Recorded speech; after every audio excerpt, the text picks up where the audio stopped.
Good morning, everybody. So we're going live in 5 seconds. Here we go. Go live.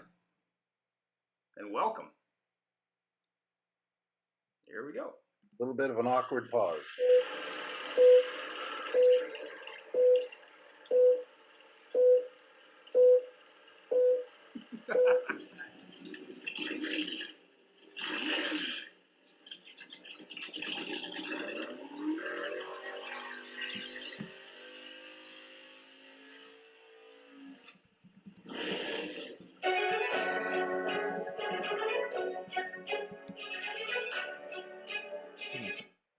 Who said you can't teach an old dog new tricks? Hi, I'm Gail Rubenstein, the founder and CEO of a company called Retail Resilient, social selling for the car industry. And we help auto dealers, auto agencies, and vendors in the auto industry sell more cars, service more cars, and make more money using our social selling strategy. That includes TikTok, Instagram, Facebook, LinkedIn, and anything else you can think of. So if you're looking to invest thousands and make millions, we're definitely the social selling company for you. Like I said, who said you can't teach an old dog new tricks? If you run a service drive, you know these days first impressions matter. But when your advisors are tied up with inbound phone calls, they tend to neglect their other, more important duties.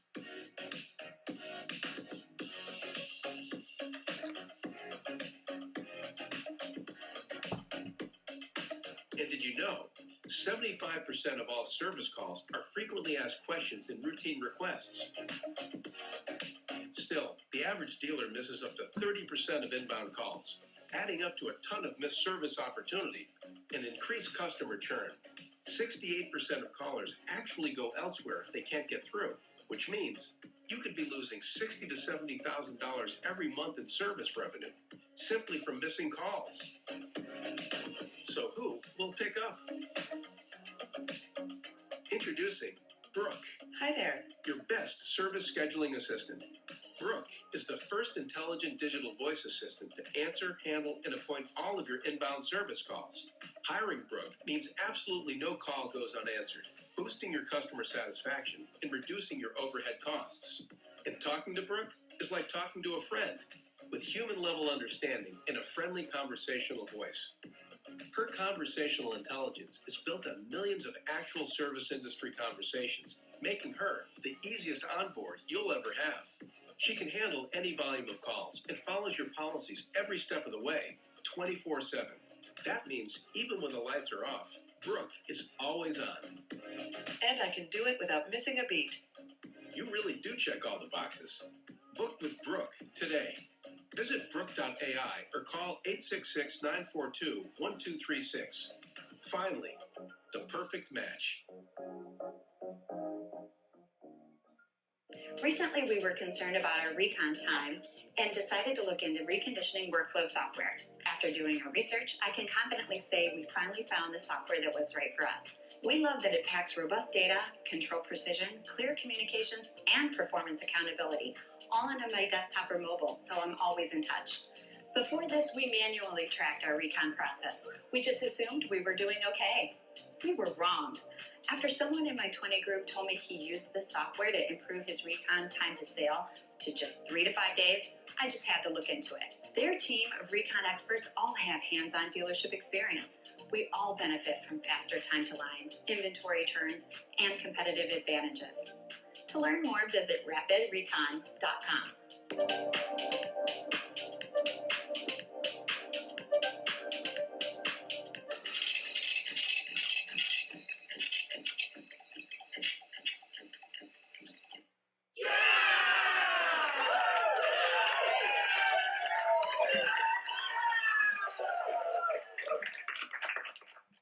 Good morning. So go ahead, Jeff. Good morning, everybody. Thanks for joining us. Good afternoon, those of you who are joining us in afternoon, namely you, Mr. Latka. Thanks for joining us. And a quick little explanation for everybody. The reference of this you've seen us doing is just to Gail's basset hound flying down there. So Ian, recommend your books, please. Oh, a couple of books. We've had Max on before. He's written a bunch of books. One is The Crazy Bleep Car Dealers Do. This other one is Effective Car Dealer. Reengineering Retail by Doug Stevens. And Like I See It, Obstacles and Communities, Opportunities Shaping the Future of Retail Automotive. Go ahead with our disclaimer, Jeff.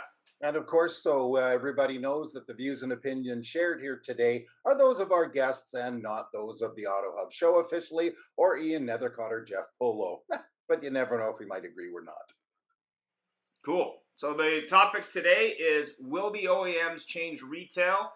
We did have Brian Benstock scheduled to speak today, but unfortunately he's meeting with the OEM. So stay tuned for our interview with him yesterday. We're going to be dropping it later today, but I'm sure we'll drop some nuggets during the show. So go ahead, Jeff. Great. Well, thank you again for joining us. And the topic, as we said, is, will the OEMs change retail? And there's a tremendous amount of discussion around that pending from, or not pending, but starting with in Europe. Mercedes-Benz especially is changing their retail model dramatically, where they're going to almost a subscription based for their dealers. No longer, they may be franchised, but the customers will buy their cars from Mercedes and will take delivery at the dealer. And so we're going to get a lot of opinions today. So I'll introduce our guests and thank you everybody for taking the time. First of all, we have Matthew Groden, who is the gentleman that knows everything at Google. And so deep knowledge guy. Matt, say hello and tell us more about yourself quickly. See, I don't know, Jeff. I don't know if I know everything. I think But that's on your business card. It says I'm the answerer of automotive retail related questions. Okay. I don't necessarily know everything. Let's just set that straight. But yeah, so my name's Matthew. I do work at Google in Canada, and sometimes I just like to describe myself as the human interface to Google. So people, instead of typing that question into Google, they ask me. So that's how I. There you go. So in the middle of the night, you wake up because somebody says, "What car's better?" Indeed, and then I have to go answer that. Exactly. Yeah.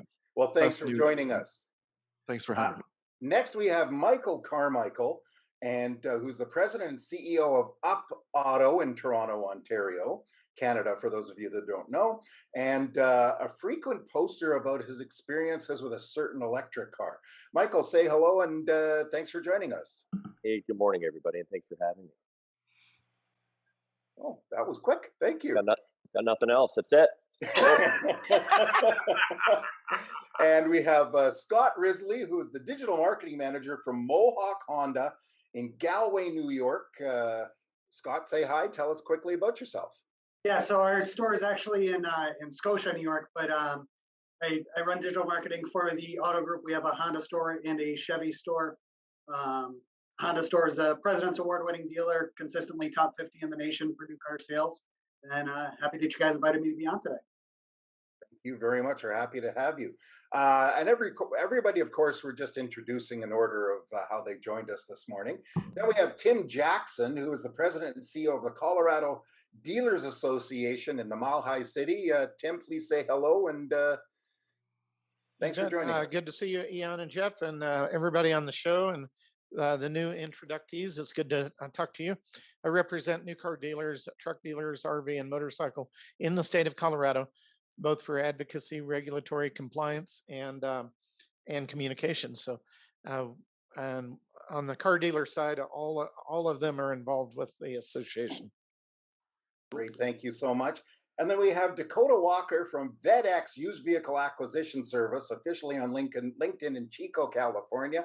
But I have no idea what you do there because LinkedIn didn't tell me. Tell us a little bit about your position. Well, I'm the director of sales and marketing over at VetX. 10 plus years in sales, degree in business with an emphasis on marketing. Morning, guys. Thanks for joining us. Last but not least is Chris Paff, the CEO of the company that bears his name. Chris, thank you so much for joining us. We really appreciate you taking the time. Yeah, thanks very much. Good morning to all, and happy to be here. Well, we appreciate it. Thank you. And I'd like to acknowledge those that have joined us live. It's in the world of podcasts and recordings and YouTube. It's great to see some sunny faces that we used to see all the time when it was just Zoom. And I do want to acknowledge our platinum sponsor, Gail Rubenstein from Retail Resilient. the providers of all wonderful things for us and great big supporter. And of course, the dog. We'll just get started right into this very quickly. You know, we're 15 minutes in and we haven't asked a single question, but we are going to go to the questions now. Ian. Yeah, recent comments and actions from a few OEMs in other markets are pointing towards a desire to go to a direct sales platform. With dealers' franchise models changing, how likely do you think this is going to happen? So let's start with Chris Pfaff. I think it's very likely going to happen. We're hearing a lot of discussion. I heard another one from another manufacturer last week, and yeah, I mean it seems to be coming. They're treading very carefully at how they present it to us. And I actually have given it a lot of thought. I don't necessarily think it's a bad thing. I think it may be a good thing for everyone involved if it's handled properly by the manufacturers. And we know, at the end of the day, it's not about the dealer or the manufacturer. It's about the customer, the consumer, and what they want. And that's what's going to drive the future. Okay, appreciate that. Michael, what do you think? I think I have to agree with Chris that I think it's in motion. I think, and I've done a fair amount of legwork trying to better understand it, because I do agree that there is a move afoot. There's some interesting news out of Australia where Mercedes is getting some blowback as to perhaps they didn't disclose everything in the most forthright way in the what do they call the agency model move that's happening right now.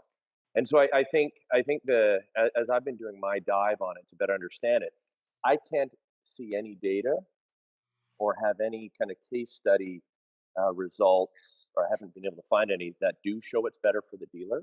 I do agree that a lot of this has to be driven by customer experience. However, the day that somebody can decode a customer invoice repair order, I think we have to cross that bridge first before we look at upending the entire model. And that's where I've got my concerns is I think conceivably it can be better for the manufacturer. I don't know if it's better for the consumer, but I think time will tell, and the horse is out of the barn, so we just got to track it and see where this goes. Cool. Tim, what do you think? Well, thanks for the opportunity, and this is obviously a very important topic to all franchise dealers in the U.S. and around the world. First off, we've known for many years that manufacturers will toy with the idea of wanting to sell direct or wanting to take over the retail process. Every time that that's happened historically, they've failed miserably. The most recent real-time example was when Ford Motor Company bought out all of the dealerships in Salt Lake City, Utah, Tulsa, Oklahoma, and Oklahoma City. They literally bought all of their dealers out and put in what were called, and this was timeline-wise, by the way, was in the late mid 1990s, so around 1994, 95, 96. So they bought out all the dealers. Of course, this was in the time that Jack Nasser was CEO, and they had to then have somebody to run those stores. And because somebody had to be feet on the ground to take care of the customers, they actually hired back a lot of the dealers and general managers that they had bought out. That was interesting. But 2 years roughly later, Ford ended up, after losing not just millions, but hundreds of millions of dollars, sold those dealerships back to franchisees. That's just one example, but let's go back briefly. And I'm a believer that it's impossible to know where you're going unless you know where you've been and how we got to where we are. And that retail franchise retail model dates all the way back to 1898 with none other than Ransom Eli Olds, the founder of Oldsmobile. Henry Ford followed through on it in 1908 when he started building the Model Ts in Dearborn. And General Motors came together on September 16, 1908, and they immediately started franchising dealers. So some of those dealerships that were franchised as early as 1908 are still in business today in their fourth or fifth generation. So it is a long-standing tradition. And why does it work? Why did Henry Ford, who didn't have to do this, Ransom Eli Olds, who didn't have to do this, and General Motors and others want to do it? It was they needed retail spaces all over the country. They needed to have their cars where their customers were without having the investment of all those retail operations. And to quantify that, it's now statistically between a 22 and $32 million investment per retail site. So somebody that's starting out in the automotive business, it's nearly impossible to build out a retail network. Um, I know Tesla's been mentioned on this program earlier. And Tesla, after 18 years in business and 11 years of making cars, is now profitable. But Tesla's a little bit of an unusual animal, and I wouldn't try to replicate that with future manufacturers. Thanks very much. Scott, what do you think?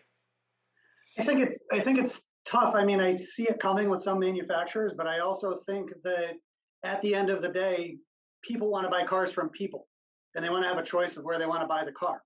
They want to go where they're going to have a good experience, where they have that relationship. And that's not necessarily with the manufacturer. I mean, you see it with service all the time. You know, when you'll get a customer, they'll come in and they come to the dealership because the dealer is the go between them and the manufacturer, and the dealer advocates for the customer, you know, for example, with warranty exceptions and that kind of thing. And to put everything right to the manufacturer, I think you know, in my opinion, you'll see the first dealers that, or the first manufacturers that do it, I think they're going to lose market share, because I don't think that customers want to do business direct with the OEM. They have these relationships. I mean, we have salespeople that have been here for 25 years. You know, they have a huge book of business. They want to do business with people that they trust. They don't want to do business with somebody that's basically an order taker at the manufacturer's location, where you're going in and you take all of the personal experience out of it and you're just checking boxes. They want, you know, it's relationship based selling for a reason, and people buy from who they like, and that's where you see people go. You know, there's a reason that small dealers stay small, and the dealers that provide a good experience get larger. Interesting. Matthew, what does the data tell us? What does the data tell us? I mean, I can't predict the future, so I like to say, like, so what does the future bring? I don't know. We don't have a crystal ball. I think people think we have a crystal ball at the office. We have, you know, free lunch, but there's no crystal ball. How likely is this going to happen? How likely is it that this will happen? I think it's pretty likely. What the data says, what the data has said for many years, is that, you know, there is one group of people who are quite comfortable with the dealership experience as it is, about half. But then there's another half that are like materially frustrated by that experience. So so I think everything everyone has said is true. I think what Scott said is true. There's this, you know, established group of people who are like, I go back to this dealership because I know X, you know, XYZ person. I know this person. I trust them. I'm going to buy from them again. And then there's an entire other swath of people who don't care about that, who are looking for the purchase experience that makes it easy for them to get a vehicle in the way that they want to buy it. We talked last time I was on the show about, you know, the adoption of the notion of omni-channel retail, right? So it's this, can we move from a place of this is the only model, right, that we as we have it today, to a model where if I want to buy that car online, and maybe today in kind of this interim space that might be done through a tool set that actually goes straight to the dealer. I think more and more those tools are going to be OEM sponsored, that the OEM is going to have a tool that allows me to buy a vehicle or initiate the purchase online, and that's how they effectively, you know, annex the customer at that point. They effectively then own that customer. And so I don't know if it's all or nothing. I don't know if the agency model fully transplants the franchise model, or if it becomes more like we see in some other industries, like in telco, where there are the combination of everything. You have, you know, OEM stores like the Apple Store and the Samsung Store. You have franchise business that are like telco dealers that basically behave like they are Rogers, Telus, and Bell, or AT&T and folk in the US and Europe, and then they have corporate stores that are owned. So it's, you know, we look to other industries for examples of how this might pan out, and I think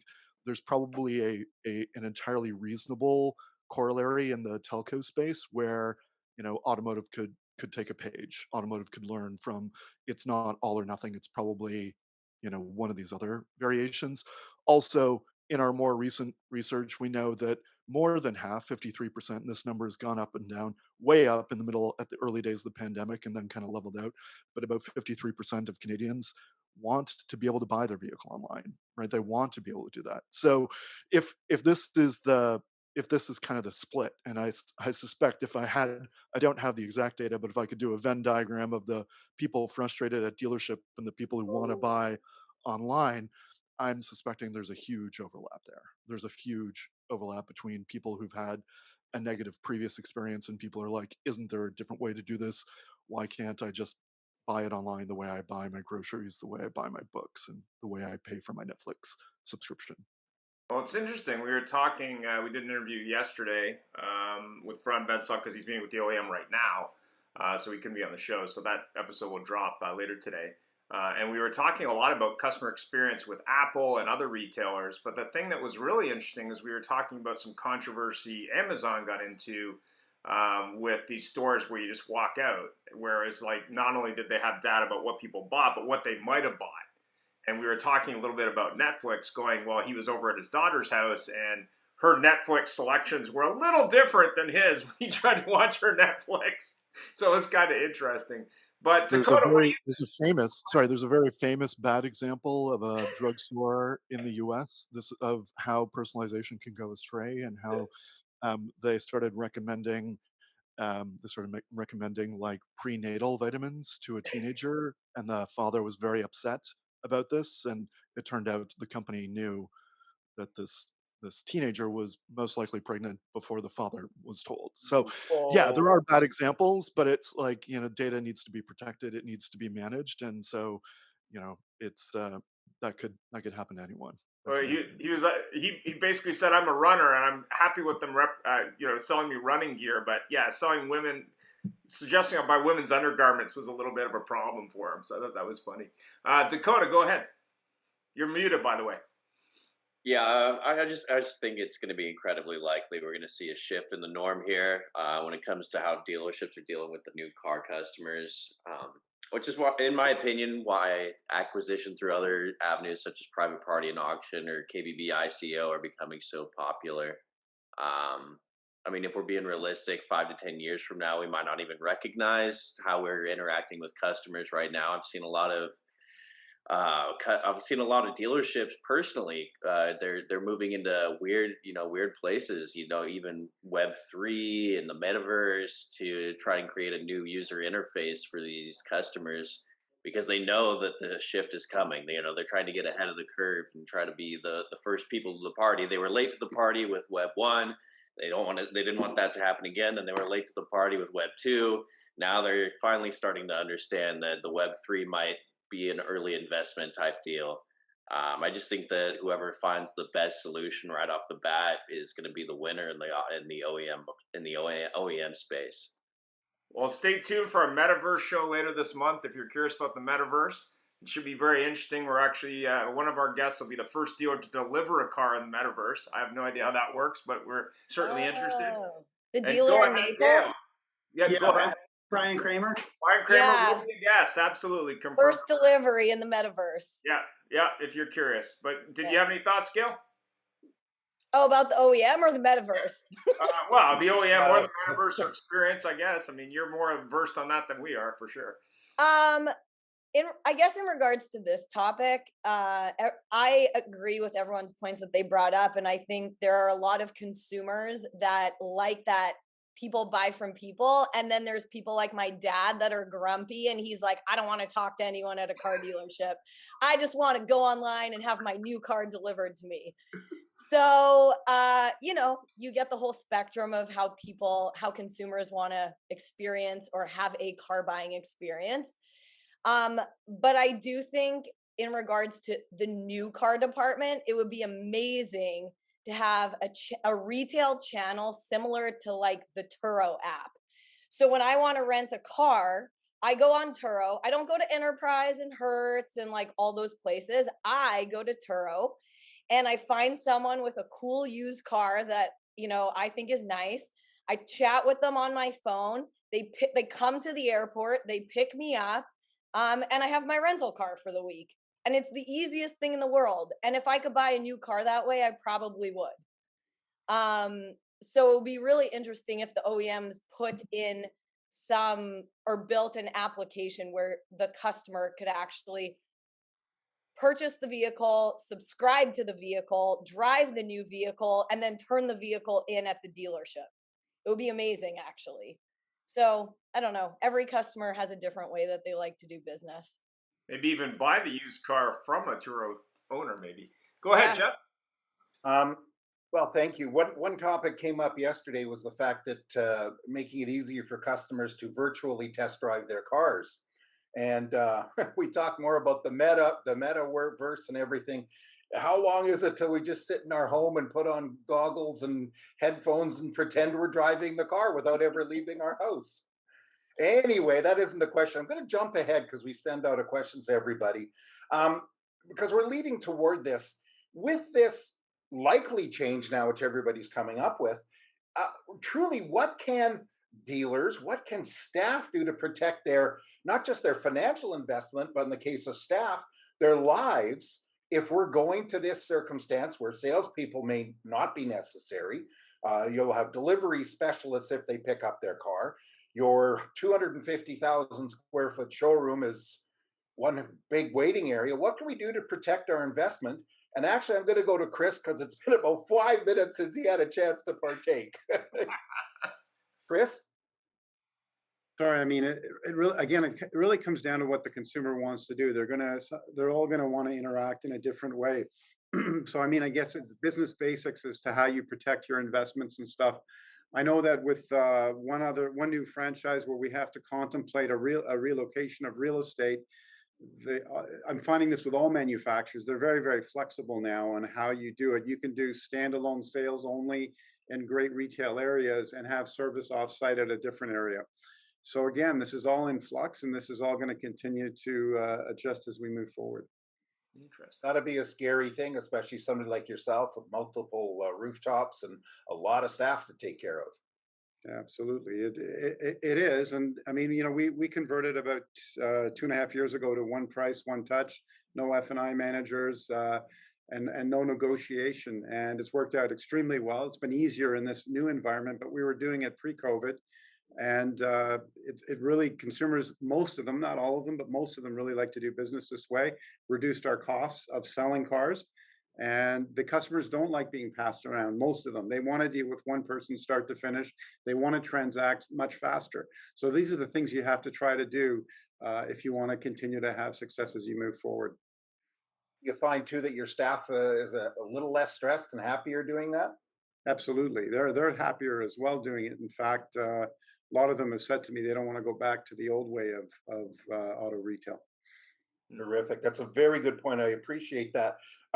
Michael, you made a comment here about talking with a web provider that of the 200 dealerships he sees, none have had any traction for retail on their online environment. Tell us more and on the question. Yeah, and so I think first off, to parse out the Canadian versus the U.S. markets are dramatically different. I think data is very dangerous in that, you know, tell me what you want the narrative to be, and I'll find the data to give it to you. So, you know, I'm a big believer, and I was on another national platform, and I was asked a question about online retail, and the most misused word, in my opinion, to phrase digital retailing in our industry. And look, I believe you have to be digitally relevant. You have to have adequate SEO. You have to be on Google and social, and you know, communicate to the customers in the way in which they need to. And to parse out my situation is I sold my store in the city, and I'm a fourth generation car dealer. And I sold my store to get out into smaller markets. And so I've gone outside the city, and we're in the process of building up a platform of small market stores. And it's how I anticipate the business would have been 35 years ago. It's dramatically different than the urban markets. And so urban Canadian markets are different than rural Canadian are different than metro Canadian, and then Canada as a whole, I believe, is different than the U.S. However, on this platform, I was asked a question about online retail and how much have you spent on digital retailing and an online platform to sell cars online, and I said zero. And I won't spend it until I start hearing from customers who are actually buying cars and not people just ask what they think about it. Is this important to you? So we talk to our customers, and in our markets, they want to come into the stores and talk to people. We support their hockey teams, we support the soccer teams, we support the food bank. We do a lot of things in these markets where we really work to make an impact in the community. We've doubled the income of all the people at all the stores I've acquired in the last few years, and plan to do that going forward because we're growing these businesses. And so I had this individual reach out to me, and he said, "Well, good for you for saying that," because he said of the 200 plus stores, it's actually more than that they have a line of sight on in Canada. He said none of them are selling cars online in any material sense. And he said, sure, they're onesie twosies, or if they're doing their lease returns through their online platform or lease renewals. But I think you touched on it. I think to say Tesla sells all the, look at what Tesla does. Well, you don't have a choice. The 2 Teslas I bought in the last 2 years, I bought in the showroom with a salesman who knew nothing about the cars, and he took my orders and he put them through the system. And I've had a horrible customer experience on every touch point since, more or less. Love the technology, hate the experience. But I just think it's we have to be careful to say, what are we trying to solve here? And I think too many tech providers and platforms are trying to provide solutions for problems that don't exist. That's an interesting point. You brought up a good point about retail, about rural versus urban, because I noticed that too. I was spent a lot my whole career in urban, and now I have a little used car lot way out in the suburbs, and boy, is it different. It's like 30 years ago. It's really awesome. Yeah, it's different. That's for darn sure. And what do you mean you couldn't sponsor the local hockey team when you were in the city? You can't sponsor the Maple Leafs? Well, it's. I went to the first my first season in our first market when I bought a Subaru store and a Nissan store in Stratford, Ontario, and I went to the Business Improvement Awards and Business Excellence Awards. My apologies.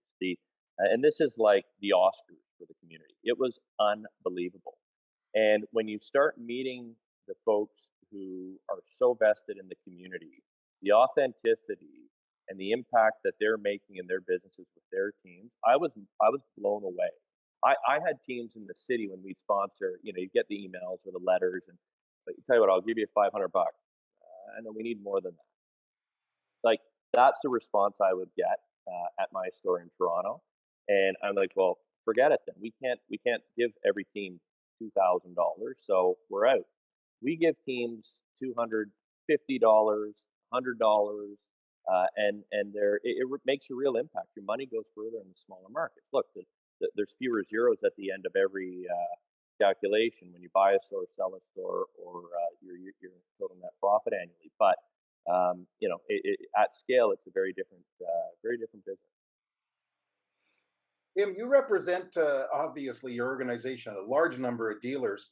What do you think dealers and staff are going to be able to do to protect their investments should the manufacturers, pardon the term, force this way of doing business on us?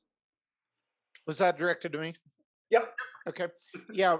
First off, I mentioned earlier how the franchise model started out, but as it has developed, all 50 states have developed franchise laws to govern the relationship between the manufacturer and the dealer, and those are intended. And I think Chris was right ultimately when he said it's ultimately got to be about the customer. So those laws are all intended to protect the customer. Let me take one run at this that has not been covered, and that is to separate the sales from the service. There's been a lot of talk about the sales experience and going online and buying something on an app like Turo. A new car is a lot bigger purchase than a rental on Turo, but no doubt there are people that want to buy something over an app or online. The service experience is different, and that is that when somebody has a problem with their car, they want to be able to get that car to the service center or repair center, whatever you want to call it, in the dealership model, get it into the dealership or get it into the repair center as soon as possible, get it fixed as soon as possible, get it back on the road as soon as possible. And even if you say, even if one can say the Tesla sales experience has been overall decent, and Michael has some points that it's not perfect. Um, I think we can all say, if you watch social media, that it's certainly not, the service model is certainly not perfect. The biggest problem the Tesla model has right now is satisfying the service demands of the Tesla customers. And that is either getting them in, getting them scheduled, getting the parts and the repairs made, or if it's in a collision, getting the parts to repair the car. So I think really this will play out over time to benefit the consumer, because the consumer will rule no matter how it plays out. But I think we really ought to separate the sales processes from the service processes, because I think they are distinct. And then on the just on the question, I think, and I'll speak just for Colorado, um, manufacturers can sell direct in Colorado if they don't have franchise dealers in the state for their brand. So a Tesla can sell direct, a Rivian can sell direct, for example, or anybody that doesn't have a franchise model. So the problem with factories selling direct when there is a franchise dealer is that they would be competing with their own dealer. And we all know that's not going to be a level playing field. That would be nearly impossible and wouldn't be ultimately good for dealers or consumers. Cool. Great. No, very, very good point. Um, Scott, I can't see on my multiple thing there. Did you? Oh, there you are. You're back. Thank you. Yeah, sorry, my computer died even though it was plugged into the wall, so I had to troubleshoot some technical difficulties on the fly. So tell me, what's your thought? Because you've got a couple of stores. So what can dealerships do to protect themselves with this potential and who knows, maybe likely change? And the staff, what can they do to protect themselves from this? I mean, I think a lot of it goes into what Michael was saying about the, being involved with your community and, all the different stuff that we do around our community. I mean, for example, this morning, I'm part of our volunteer committee at the dealership, and we just scheduled two cleanups where we're going when the dealership is closed on a Sunday to two autism schools around here to help them do a spring cleanup on their playgrounds. And, between both stores, we'll spend, pretty much the full day there.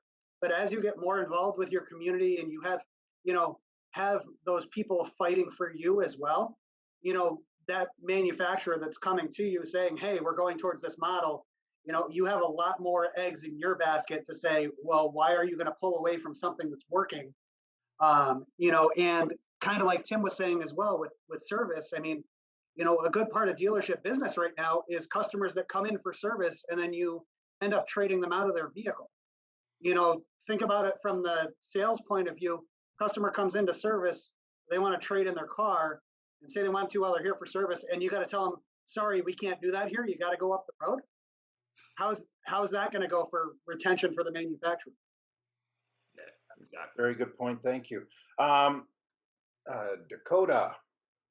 Yeah, I think that's where the OEMs would like it to head, but of course in the States we've got a lot of franchising laws.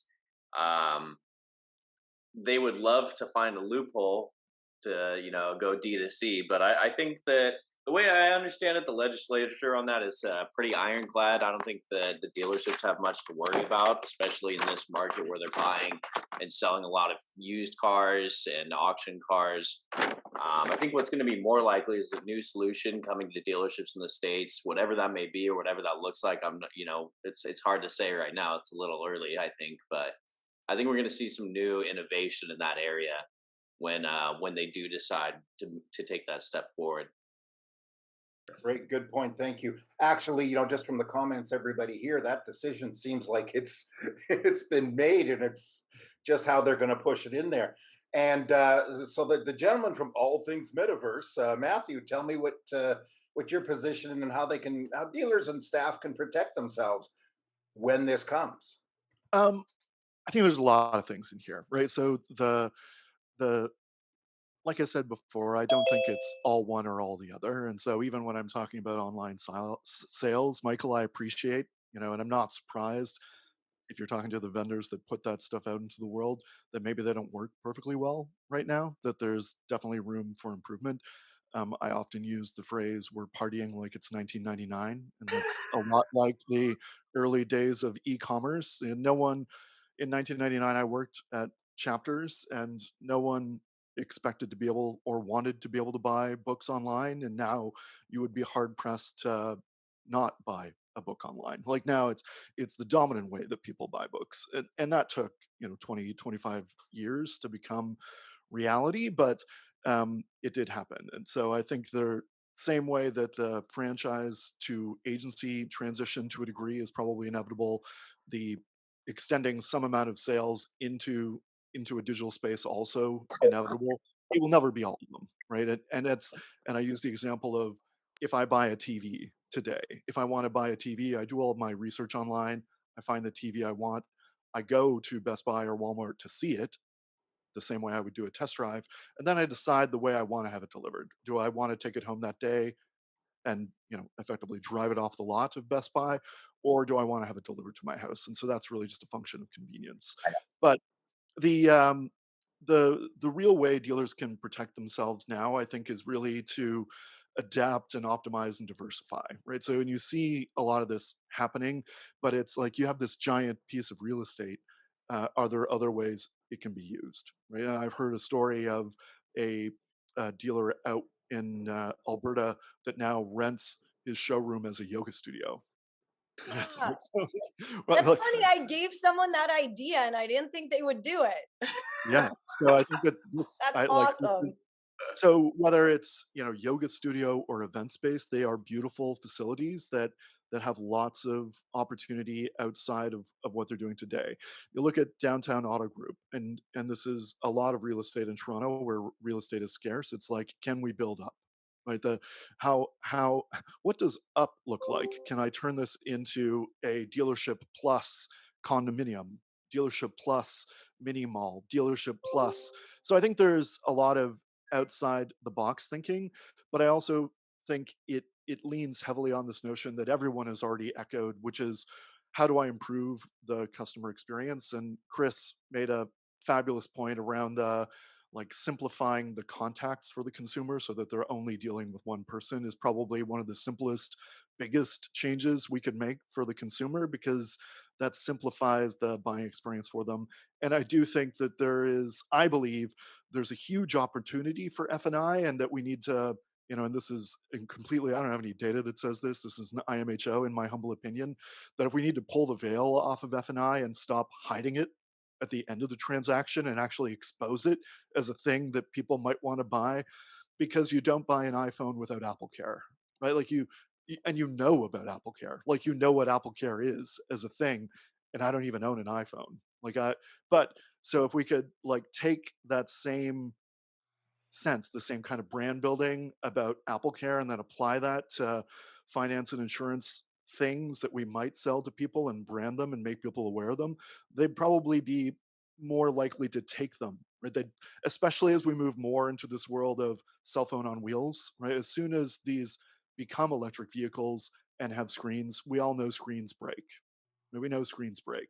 And so I want to insure that thing. I want to buy the protection for that, because I know it's a complex piece of electronics that breaks, and that's a customer experience I'm very familiar with when it comes to my mobile phone or my television. Well, I certainly hope your phone's a Pixel, but Pixel 6 Pro right um, here. The 6 Pro. there you go. It We'll move on sounds to the like next a, question. oh, sorry, Hey, Jeff. hey, It sounds like a hybrid business. From everyone talking, it sounds like a hybrid business model with your entrepreneurial, outside of the box thinking to generate revenue will work no matter what. Well, there's yeah, no question, and I was going to comment that it's going to become a case where people will go into the showroom, and then after a quick chat, whoever they deal with is going to sit in front of a console, and they're going to spec out the car, press order, and go from there, versus pick one sitting on the lot, and especially in the circumstance we have now. Well, if you look at it, Jeff, and not to bring up high-end brands, but when you look at what Maserati and Ferrari have been doing for years and others, I mean, really, it's more about an experiential purchase. And to Matthew's point, why not in that process talk about all the technology in the car, or even talk about it before they come in and go like, you know, cars have 20 computers today or 40 or whatever it is in microchips. That's obviously top of mind. You know, why wouldn't you want to do that? And it's funny because I actually bought a new phone recently, and I noticed that Apple made a shift in their extended warranty. They're now saying, well, we used to only offer 2 years, but we'll offer a month-to-month plan now. And I hear the next move for them is a monthly subscription model where you just get your new phone whenever you want. So I think that there's definitely some traction there, and it's certainly interesting as we customize experiences for customers, but more importantly, look for new ways to avoid the box term in automotive retail. But go ahead, Jeff. Yeah, I do have to mention, James, thanks for the comment, James Hamilton. It's just saying Ford's been setting up dealers for 2 years. Interesting. I like that term, setting up. They've launched model landing pages for nearly every new model over the last 2 years that the franchise has mirrored on their sites. So these landing pages will enable full e-commerce, which sounds like dum dum dum. Tim had a question. Go ahead, Tim, or a comment. Yeah, just a quick comment because with regard to there was talk about what would we use the showroom for, maybe yoga. Well, if you look at the direct sellers and the case in point, and that's been referred to here mostly as Tesla. Tesla's retail model has really changed. There was a while that Elon Musk says we don't need to have any retail outlets. We'll do it all online. Everybody remember that? That didn't even last 3 months, and they ended up really not ending the retail model that they had already started to develop. But now, at least, and I'll speak for Colorado a bit. I think this is nationwide and maybe worldwide. The Tesla dealership looks just exactly like any other franchise dealer. It's got a showroom, it's got a service department, it's got an F&I department, it's got a controller's office, it's got a sales office, there's a used car lot, there's a new car lot, and in some cases there's a collision center. So they've really it's surprising to say this, but Tesla has mirrored the franchise dealer model on facilities more than anybody, or I'll speak for myself, more than I ever expected. And now, as Rivian and some others new startups start out, they are mirroring Tesla. So it's really evolving to the franchise dealer model on facilities. So then the next question is, how is that facility operated? And I think that I'd refer back to separate sales and service. I think the service is far better in the franchise model.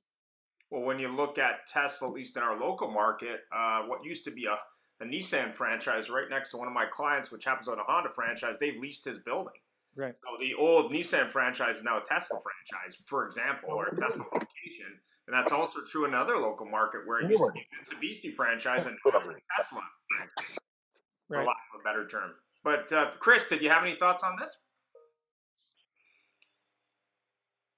I do. I mean, you know, Tesla's had a monopoly for years, so that's why the retail model worked really easily, because it was a monopoly. And as you know, we've heard there's a lot of loyalty with those cars, despite all the problems that they had. You know that the all the electric cars that are coming out, there's a big issue for the manufacturers. They can't make them profitable. They're having problem getting to the pricing levels they need to, and the cost of making these cars, they expected to go down with volume. They're actually going up due to raw materials. So that's why, and I think why you heard Ford now going to separate their business and having a separate franchise agreement, I guess, for electric cars. And I think it's pushing the German manufacturers the same way. So you know, there's a lot of this stuff going on, and it's like I think we've all said here. There's going to be a lot of different ways. It's going to take time for this to evolve. You know, I said to Michael, what Michael said about rural versus urban markets, it's a very valid point, very different. And on our, you know, we have a lot of luxury and exotic, and the higher up you go in that food chain, customers want personalization, they want discussion, and you know, a Camry is more of a commodity than a McLaren 720, and there's a vast difference in those two models as well. Cool. I have a comment. I think, and I don't know what you guys think about this, but from being in the car business for 20 years, and I now have about 300 car dealers across the US that we work with, I think the minute Facebook can figure out how to put the banking system into the retail channel, or a manufacturer puts the banking system into that e-commerce solution, it's like game over. That is literally my thought about this, because once that banking system is synced up and you can buy a car from beginning to end with the banking system included and there's no people involved, that's the one link that's been missing in the car business for years and years and years. But Gail, I agree. I agree with you there. Yeah. Sorry. But can Some I people just can I might not just agree with me, but that is just personally my thought on this whole thing. just a thoughts? just a quick comment on that. I think logically that makes a lot of sense, and I'm working on some technology with a friend who has done a big dive in auto fraud. And the good news is, the battle on drugs is getting better and that business is going down, but they're moving to cars because it's easy and safe. And so when you look at the growth in auto fraud in the last 36 to 48 months, it's skyrocketing.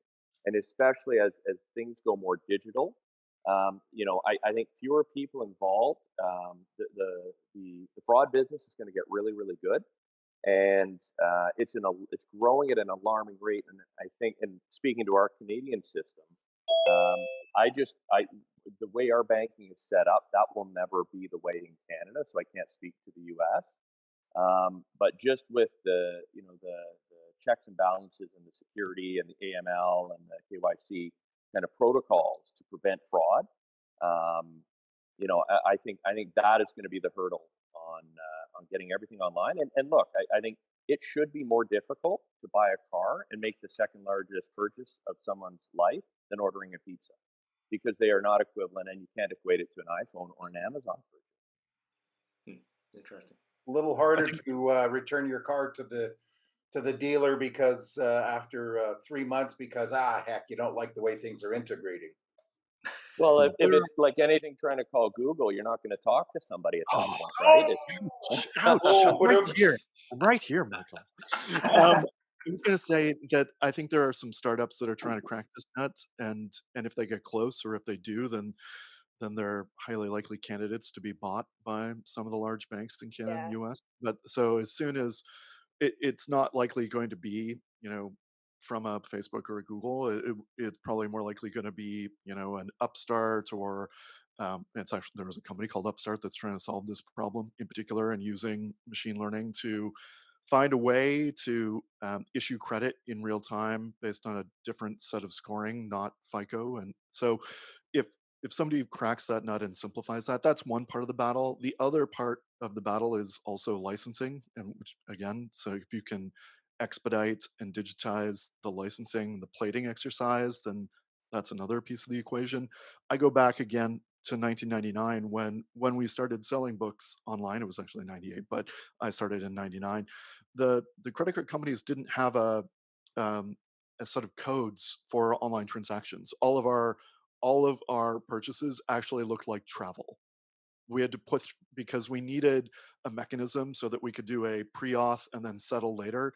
And the only mechanism that the credit card companies and the acquiring banks had was basically booking a hotel. So we used the hotel booking mechanism so that we could, take an authorization, hold it for a period of time, and then settle the transaction when the book actually shipped. And it took years for the industry to rally around, okay, looks like e-commerce isn't going away.